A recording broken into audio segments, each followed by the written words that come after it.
Hasadın. Evet. Güzel, şurada mı? Bir de şu yüzde var.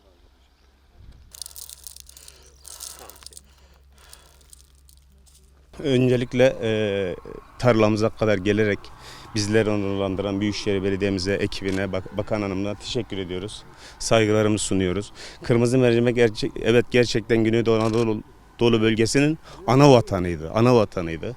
Bakan Hanım sağ olsun ki bu kırmızı mercimeğin daha kaliteli olması için, ürünün artabilmesi için bizim 60 ton, Şahin Bey'e sadece 60 ton, biz bunu 500 çiftçiye dağıttık. Çok kaliteli tohumlar bunlar.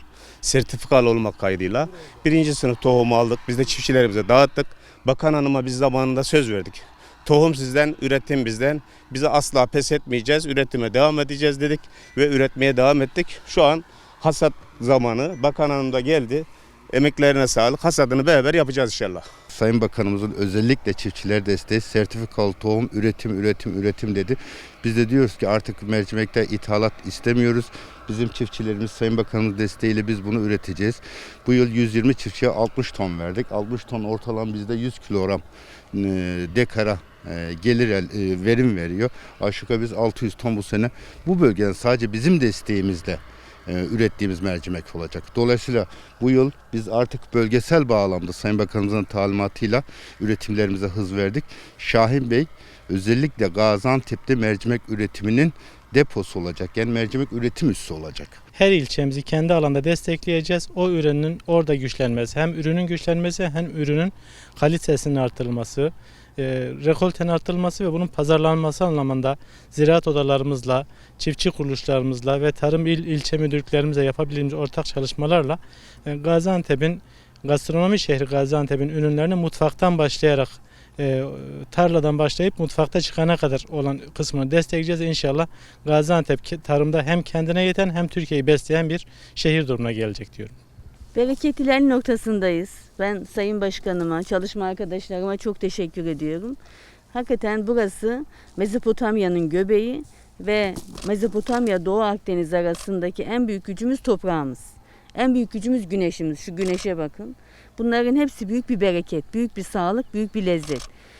2014 yılında Tarım Daire Başkanlığı'nı kurduk ve yaklaşık 7 yıldan beri oda başkanlarımızla yoğun bir şekilde çalışıyoruz.